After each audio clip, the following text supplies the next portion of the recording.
Ladies and gentlemen, a quick reminder, there are no electronic devices to be used during this hearing. That applies to the auxiliary courtroom in Division 17 as well. The only cameras that are allowed to be operated are right there. No cell phones, laptops, don't even look at your iPhone if you have one. If you do, one of these deputies sees that, they will take you out of the courtroom. You will not be allowed back in for the duration of the proceedings. Thank you.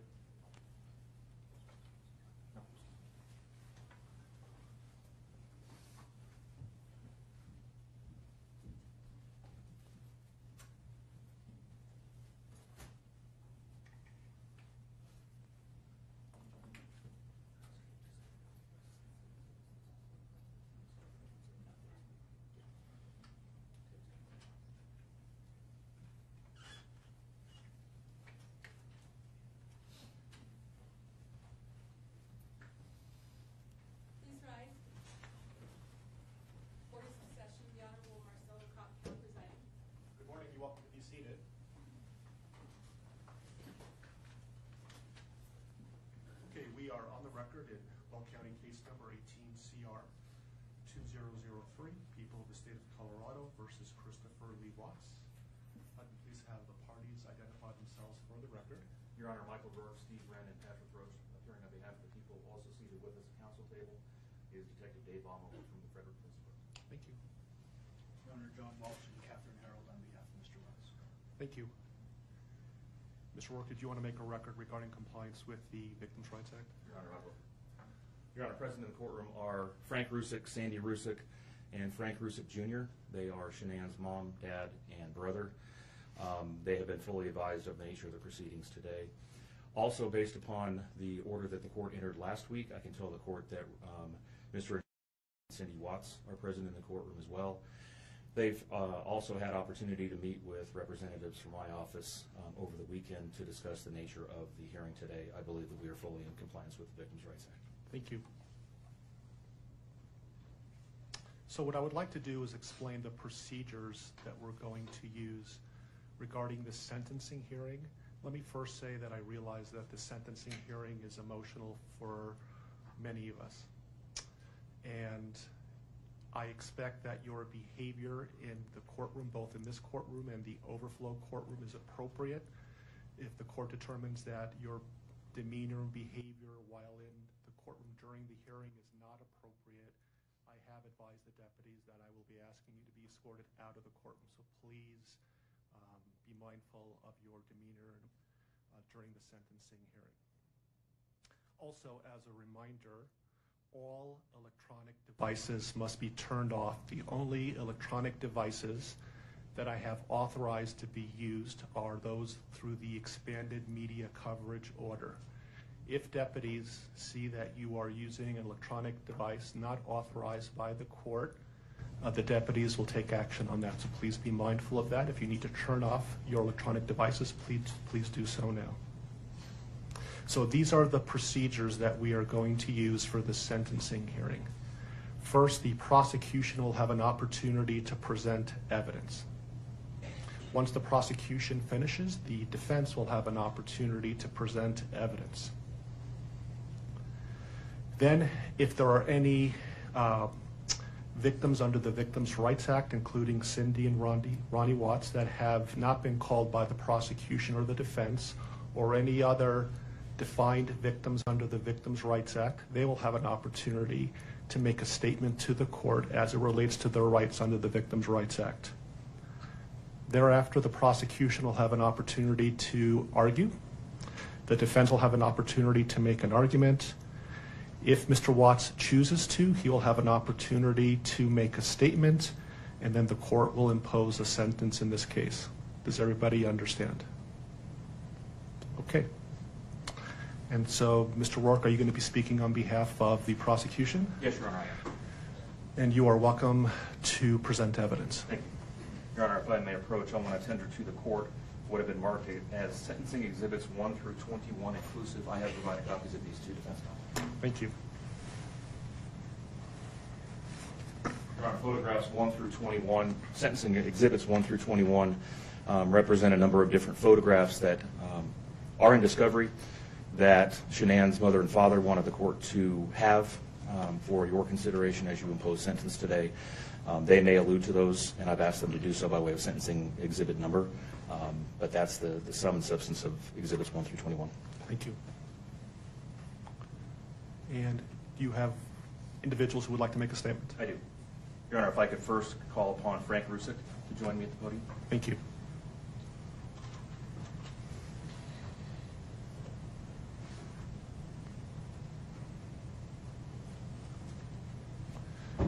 Good morning, Mr. Rusick. Good morning.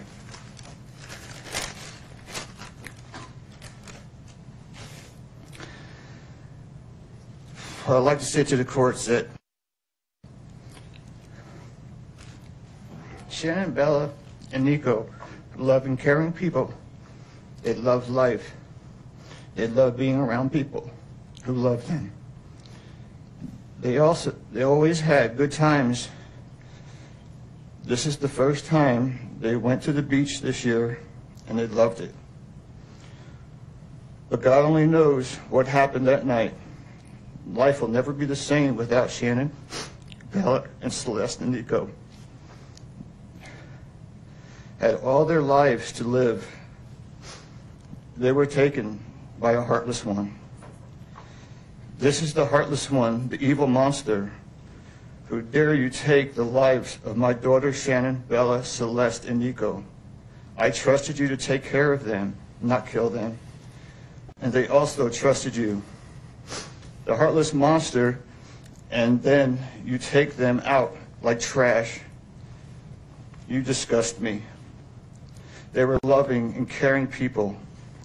You may have taken their bodies from me, but you will never take the love they had from me.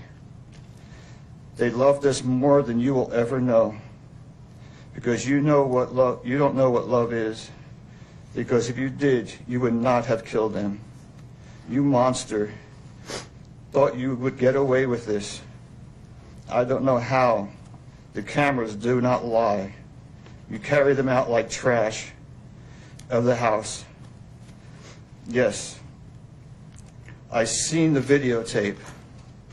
You buried my daughter Shanann and Nico in a shallow grave, and then you put Bella and Celeste in huge containers of crude oil. You heartless monster.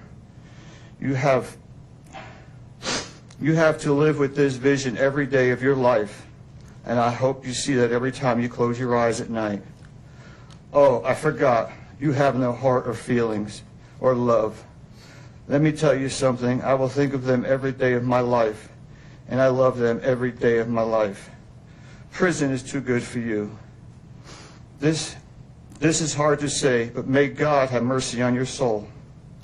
I hope you enjoy your new life. It's nothing like the one you had out here. May the courts have no mercy on you. It's hard every day. It hurts in so many ways. I have heard people say that you're not a monster. No, you are not. You're an evil monster. Thank you. Love you, Shanann, Bella, and Nico. Love you, Pop and Dad. And one other thing. And Shanann says she is super excited for justice today. Thank you, Your Honor. Thank you, sir.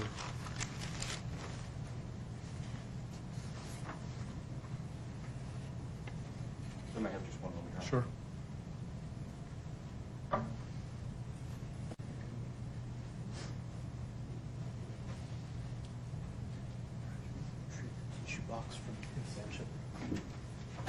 Your Honor, Frankie Rusick Jr., he has asked me to read his statement for him, but he would like to stand with me if that's okay. Of course. Sir, if I can just have you state your name for the record. Frankie Rusick Jr. Thank you for being here. Your Honor, the past 3 months I barely slept because I've been going through a lot of different emotions because I did not see this coming. You went from being my brother, my sister's protector, one of the most loved people in my family, to someone I will spend the rest of my life trying to understand. What gave you the right to put your hands on a woman, let alone my best friend, my beloved sister, your daughters, and your son? Why weren't they enough for you? In the blink of an eye, you took away my whole world, the people that mattered to me the most. Everything in my life I loved, your children. They trusted you. They loved you. They looked up to you because you promised to keep them safe. Instead, you turned on your family.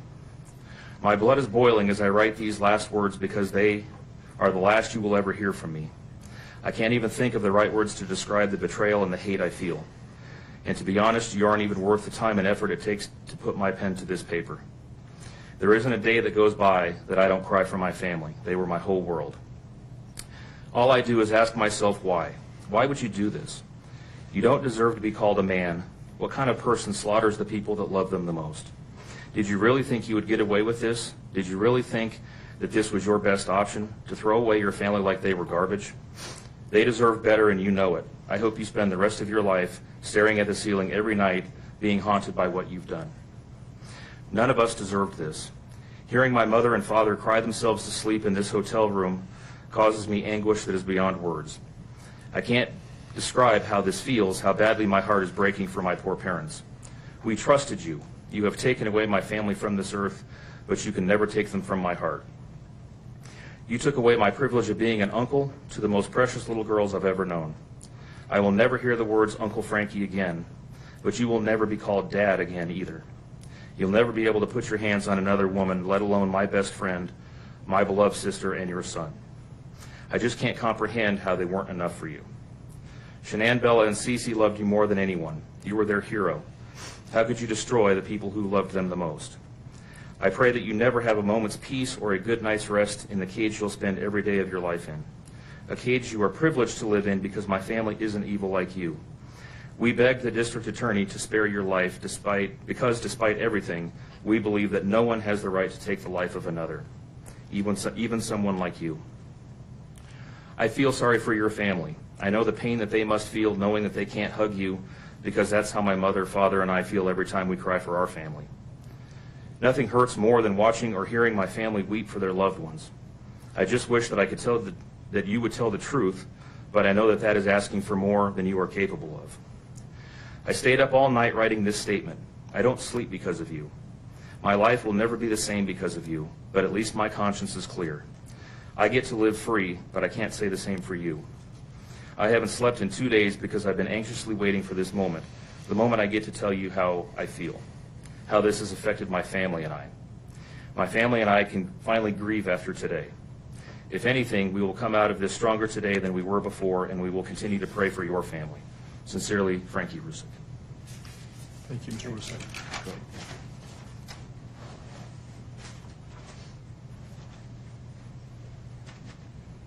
Your Honor, Sandy Rusick would like to address the court. Of course.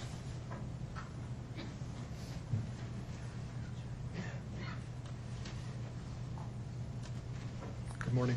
Good morning, Your Honor. Thank you Of course. for this moment. If I can just have you just identify yourself for the record. My name is Sandra Rusak, Shannon's mother. Thank you.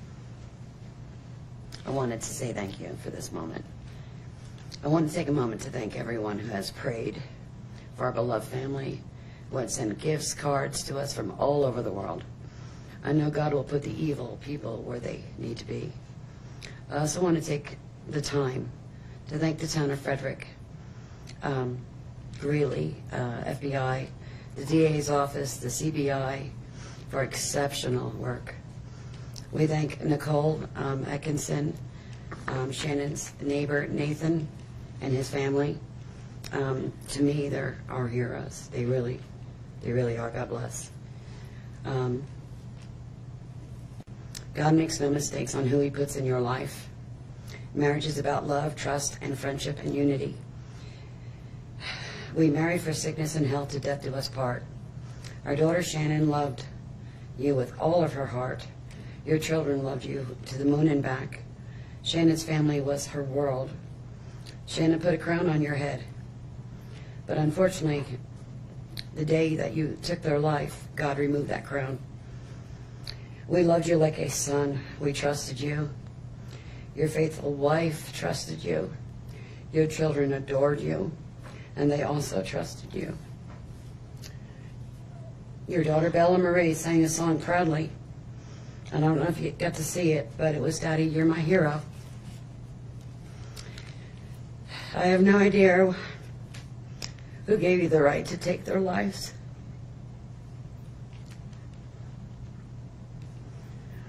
But I know God and his mighty angels were there at that moment to bring them home to paradise. God gives us free will.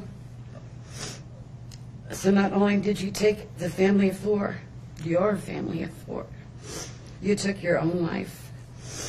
I want the world to know that our daughter and her children were so loved by us.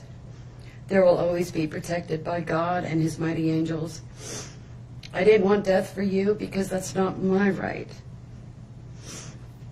Your life is between you and God now, and I pray that he has mercy for you. From Shannon's mother, Bella Marie, Celeste Catherine, and Nico Lee's, Nana. Thank you, Your Honor. Thank you.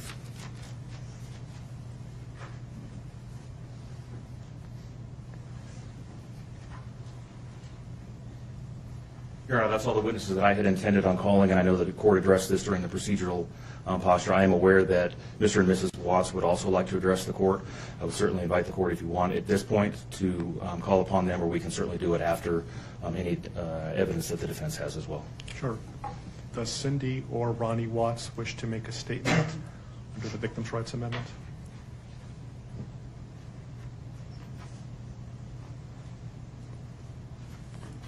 Good morning. Are you Ms. Powers? Good morning, Your Honor. And if I can have you folks introduce yourself for the record. I'm Cindy Watts. Ron Watts. Thank you. And I have authorized you to make a statement to the court as paternal grandparents of the children. And if you choose not to make a statement, but your designee, Ms. Powers, chooses to, she can do so as well. How would you like to proceed today?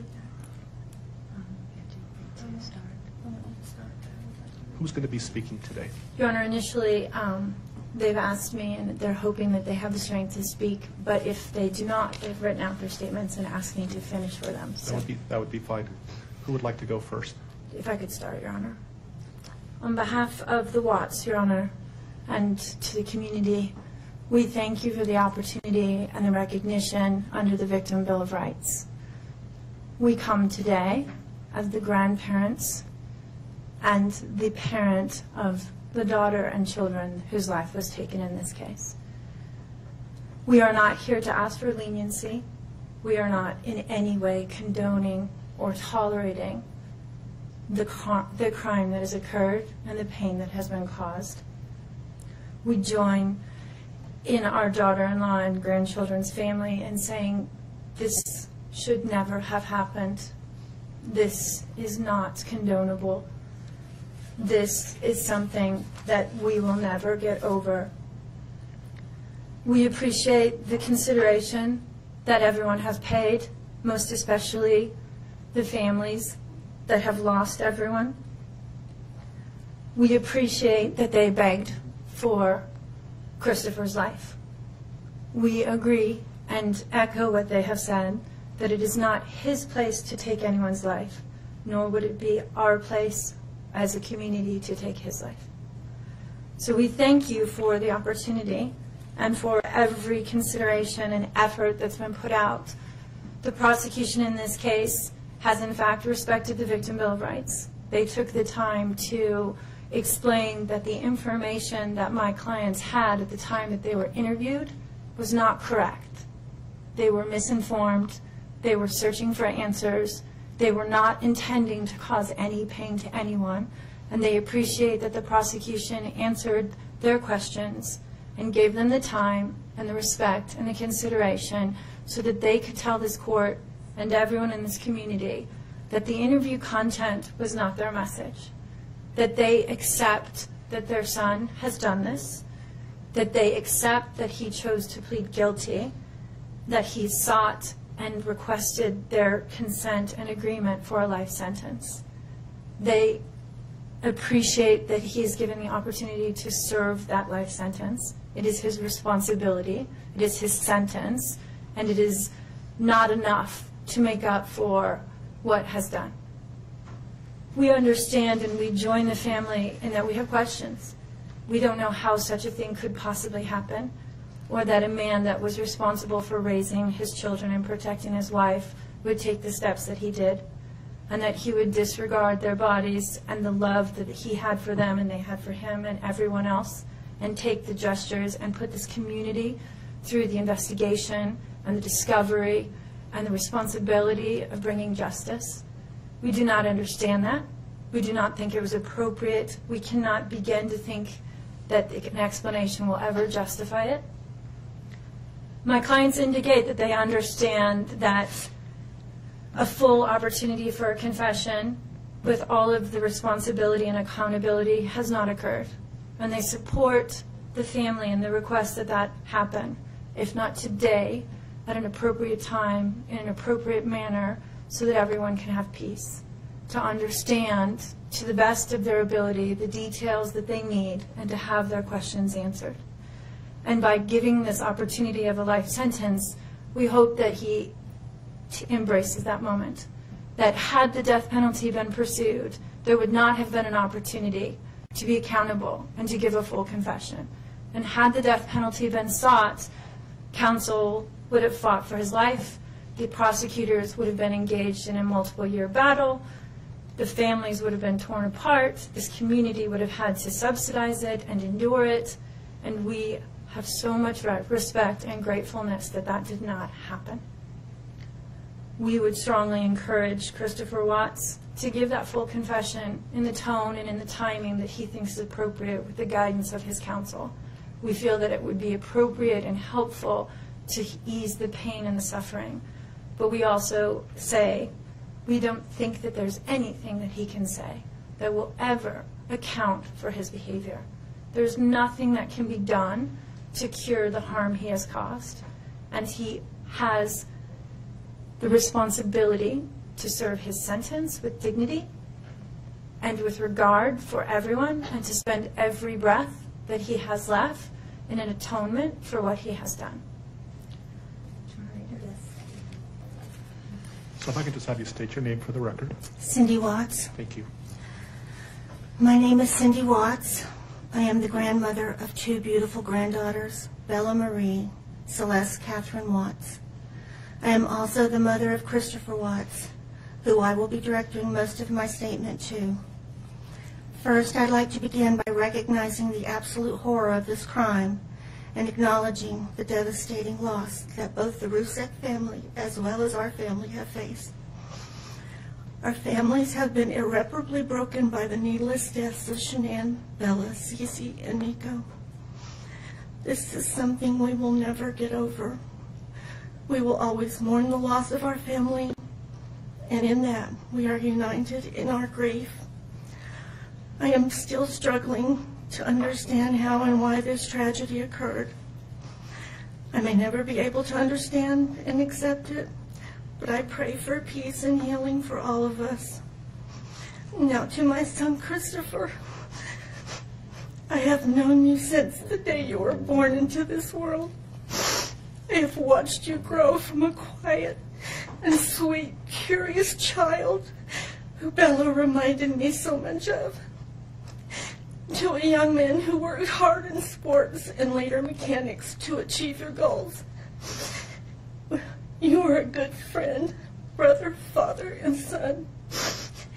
We have loved you from the beginning, and we still love you now.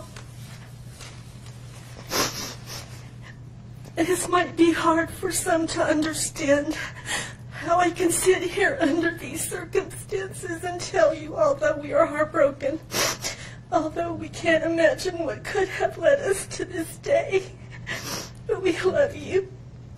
Maybe you can't believe it either. As the Lord said in Jeremiah 3:31, I have loved you with an everlasting love. Therefore, I have continued my faithfulness to you. And you, as your mother, Chris, I have always loved you, and I still do. I hate what has happened. Your father and sister and I are struggling to understand why. But we will remain faithful as your family, just as God remains faithful because of his unconditional love for us all. We love you, and we forgive you, son.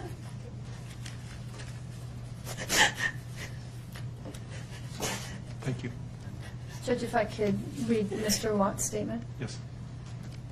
My name is Ronnie Watts, and I am the grandfather of Bella, Celeste, Nico Watts, and I am the father of Shanann. I am the father of Christopher Watts as well. And one of the most important things I've done in my life is to raise my children and to watch as they started their own families. I spent many years coaching Little League and talking to my son, taking him to the races, and sharing my love and knowledge of cars with him. He was just as involved with his girls. I believe he loves his girls. I know he does.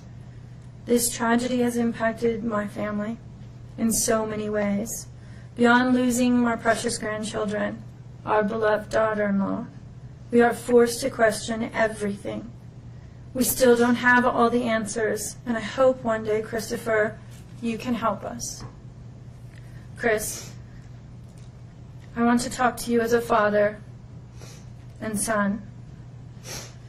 You are here today accepting responsibility, but I want to tell you this now. I love you. Nothing will ever change that, and I want you to find peace, and today is your first step.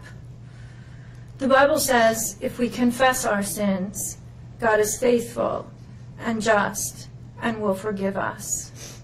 Chris, I forgive you, and your sister forgives you, and we will never abandon you, and we love you. Dad. Judge, thank you for the opportunity to address the court. Thank you.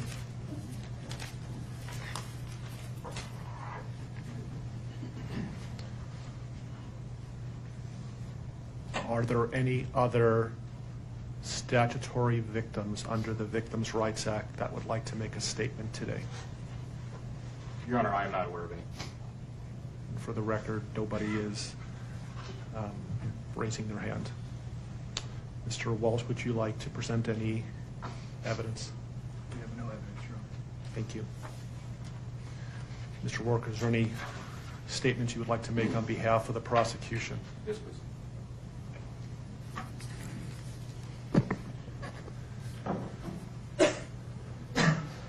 Your Honor, there are no words to adequately describe the unimaginable tragedy that brings us before this court today. By my comments, I'm not even going to try to express the horror, the pain, or the suffering that the defendant has caused to these families, to this community, and to all who were a part of this investigation. However, I do want to spend a few minutes sharing with the court the details of the crime, as so far you've only had an opportunity to review the affidavit and a few facts here and there that have been offered to the court in the motions and pleadings that have been filed. The questions that have screamed out to anyone who will listen since August 13th of 2018 are why and how? Why did this have to happen? How could a seemingly normal husband and father annihilate his entire family? For what? These are the questions that only one individual in this courtroom or on this planet knows the answers to. I fully expect we will not receive the answers to these questions today, nor will we at any point in the future. I don't expect that he will ever tell the truth about what truly happened or why. Even if he did, there is no rational way that any human being could find those answers acceptable responses to such horrific questions. The best we can do is try to piece together some kind of understanding from the evidence that is available to us. And the evidence tells us this. The defendant coldly and deliberately ended 4 lives. Not in a fit of rage, not by way of accident, but in a calculated and sickening manner. Shanann was 34 years old. She had married the defendant in November of 2012. Over the weekend leading up to August 13th, she had been at a work conference in Phoenix, Arizona, and returned home in the early morning hours of August 13th. We know that she got home about 1:45 in the morning. The doorbell camera on their home shows her arriving back home from the airport. Shortly thereafter, at least according to the defendant, they had what he referred to as an emotional conversation about the state of their marriage and about what their lives would look like going forward. What was said during that emotional conversation, only he knows. What we do know is that shortly after that, the defendant strangled her to death with his own hands. We know that he slowly took her life the morning of August 13th. We know that this was not done in an uncontrolled, vengeful manner that he tried to describe to agents from CBI and the FBI. If that were the case, you would expect to see vicious, horrible bruising about her neck, shoulders, and face. You would expect to see the hyoid bone in her neck broken. You would expect to see some kind of defensive wounds on his body as she struggled and fought for her own life. None of those are present. The only injuries that were on Shanann's body were one set of finger or bruising, what appeared to be fingernail or finger mark bruising to the right side of her neck. We know that our experts will tell us that it takes 2 to 4 minutes to strangle someone to death manually with their own hands. The horror that she felt as the man that she loved wrapped his hands around her throat and choked the life out of her must have been unimaginable. Even worse, what must Bella, age 4, and Celeste, age 3, must have experienced or thought as their father, the one man on this planet who was supposed to nurture and protect them, was snuffing out their lives. They both died from smothering. Let me say that again. The man seated to my right smothered his daughters. Why? Imagine the horror in Bella's mind as her father took her last breaths away. Your Honor, understand very clearly, Bella fought back for her life. The frenulum, the connective tissue between her upper lip and her gum, had a centimeter and a half laceration.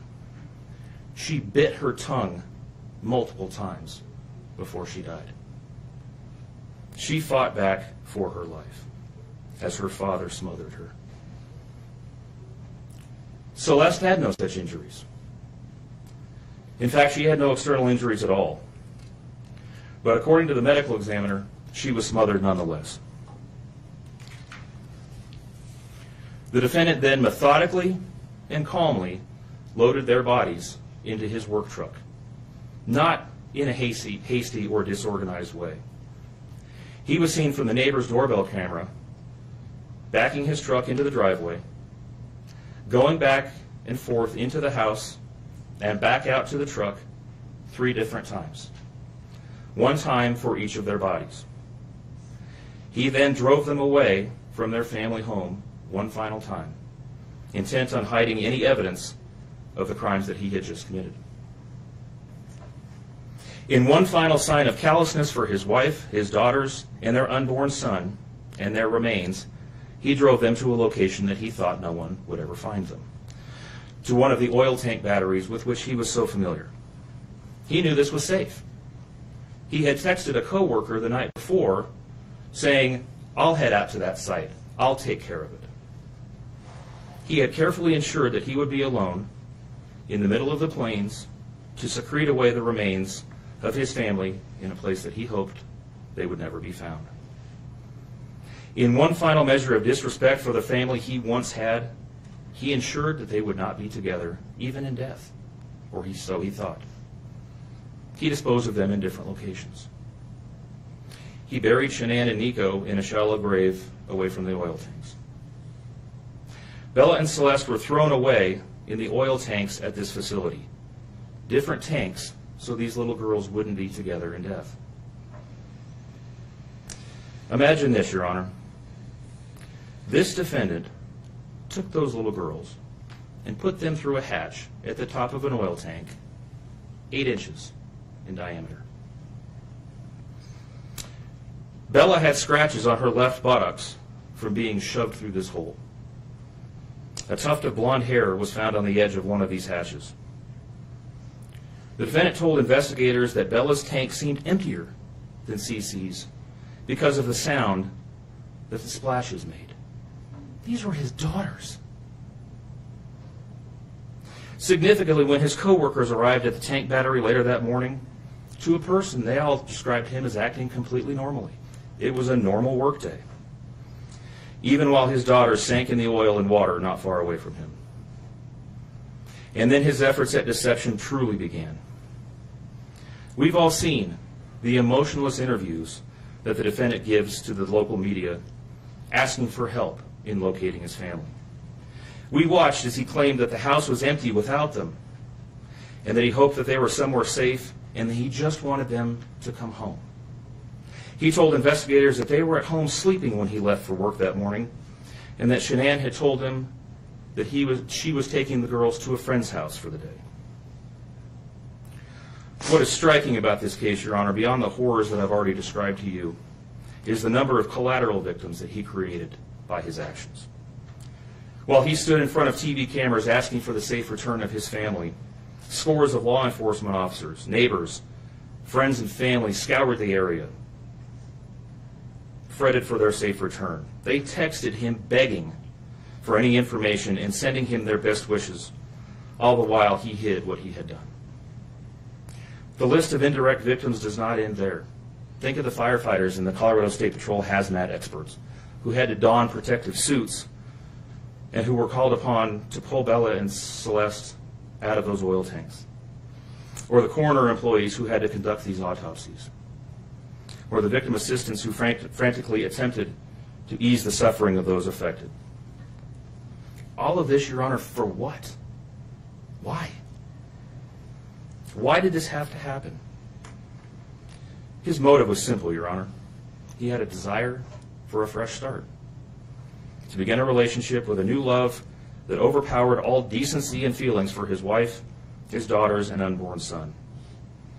While Shanann texted the defendant over and over again in the days and weeks leading up to her death, attempting to save her marriage, the defendant secreted pictures of his girlfriend into his phone and searched and texted her at all hours of the night. While Shanann sent the defendant self-help and relationship counseling books, one of which, ironically enough, was thrown in the garbage, he was searching the internet for secluded vacation spots to take his new love in researching jewelry. And while Shanann took the girls to visit family in North Carolina, the defendant went to car museums and the sand dunes with his new girlfriend. The stark contrast between the subjects of their internet and text content is absolutely stunning. Even the morning after he killed them and disposed of their bodies, he made several phone calls. One was to the school where the girls were supposed to start, telling the school that the girls would not be coming to school anymore, that they were being unenrolled, presumably to give him some more time before law enforcement notification about them going missing. He contacted a realtor to start discussing the selling of his house, and he texted with his girlfriend about their future. None of this answers the questions of why, however. If he was this happy and wanted a new start, get a divorce. You don't annihilate your family and throw them away like garbage. Why did Nico, Celeste, Bella, and Shanann have to lose their lives in order for him to get what he wanted? Your Honor, justice demands the maximum sentence under the agreement reached by the parties. As you will recall, the agreement calls for life sentences as to Shanann, Bella, and Celeste, and all of those to run consecutively to one another. It also calls for the count of unlawful termination of a pregnancy as to Nico to run consecutively to counts 1, 2, and 3. I would suggest that the extreme aggravation present in the defendant's conduct and in the efforts that I have described mandate that the sentences for counts 7, 8, and 9, the tampering with the deceased human body, each be the maximum of 12 years, and that those sentences run consecutively to one another. It is very clear that each of these acts, that these were not the subject of one act, but each oil tank that he walked up with his daughter's bodies and the hole that he dug for his wife and unborn son mandate a mandatory consecutive sentence.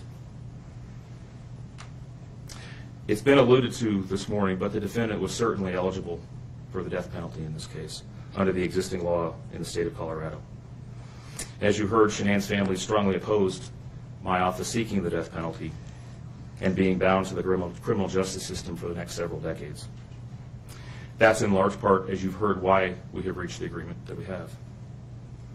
4 lives were lost at the hands of the defendant on August 13th for reasons that we will never fully understand, nor will we know. In the end, the Rusick family was much more merciful towards him than he was towards his wife, his daughters, and his unborn son.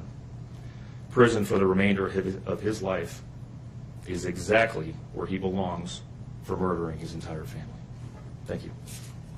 Are you seeking 91 days to file a request for restitution? I am, Your Honor, please. I'll grant that request. Mr. Walls, will you be speaking on behalf of your client? Or? Ms. Harold. Thank you. Good morning, Ms. Harold. Good morning, Your Honor. Mr. Watts has asked us to share this morning that he is devastated by all of this. And although he understands that words are hollow at this point, he is sincerely sorry for all of this. Thank you. Thank you. Mr. Watts, as I indicated when we began, you have the right to make a statement if you choose to. Would you like to make a statement? No, sir. Thank you. So the court has considered the arguments made by the attorneys. The court has considered the statements made by the victims in this case. The court's going to find that the plea agreement is fair and reasonable under the circumstances. I want to acknowledge the Rusick family as well as the Watts family that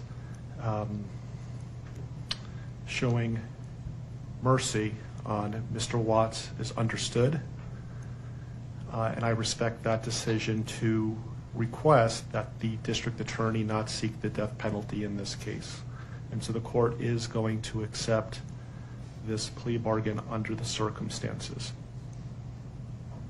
Words that come to mind when I hear the evidence in this case are a senseless crime and the viciousness of the crime. And equally aggravating in this court's determination is the despicable act of disposing of the bodies in the manner in which they were done in this case. I've been a judicial officer now for starting my 17th year, and I could objectively say that this is perhaps the most inhumane and vicious crime that I have handled out of the thousands of cases that I have seen. And nothing less than a maximum sentence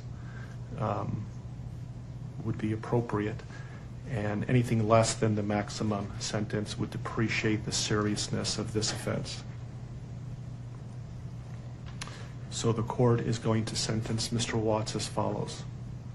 With regard to count number 1, murder in the first degree as it relates to Shanann Watts, the court is going to sentence you, sir, to a life sentence in the Colorado Department of Corrections, followed,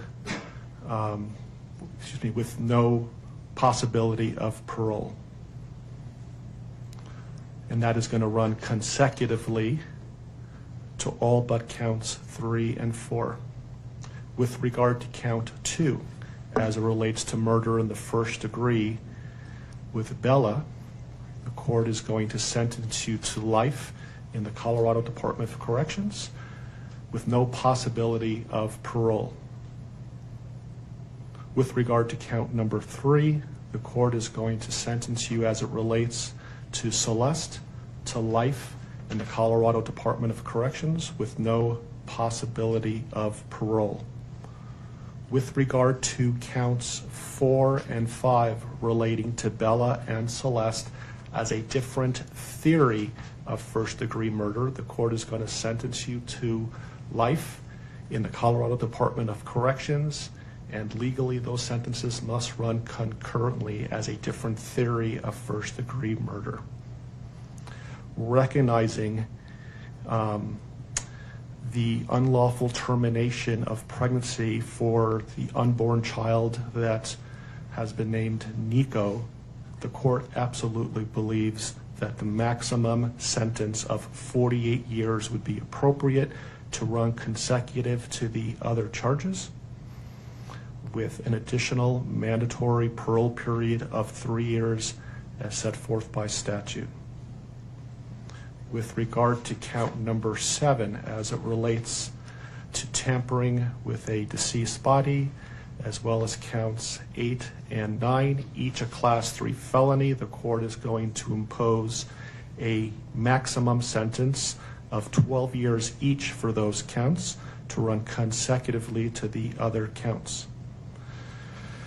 The court is going to order that the statutory fees be paid and court costs. The court's going to grant the prosecution 91 days to file a notice of restitution, and that will be the sentence of the court. We will shortly be in recess. I would respectfully ask the parties that you remain in your seat. There is a plan by the deputies on allowing people to exit the courtroom, so please remain seated until you are authorized to leave the courtroom based on the direction of the deputies. Deputies, I would respectfully ask that you take this defendant into custody and have him serve the rest of his life in the Department of Corrections. We are in recess.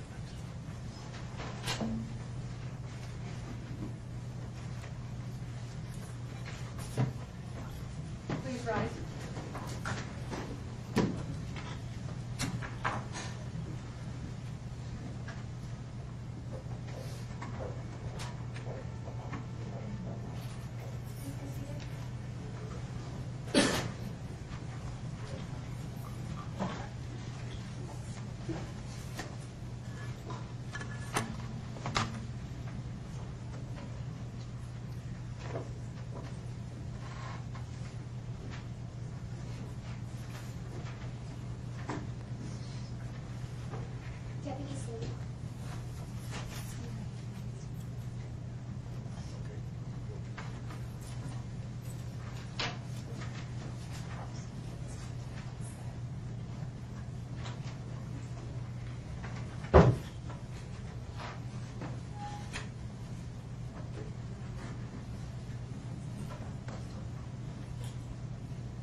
Members of the media, just a reminder, there's no interviews in the courthouse. I do believe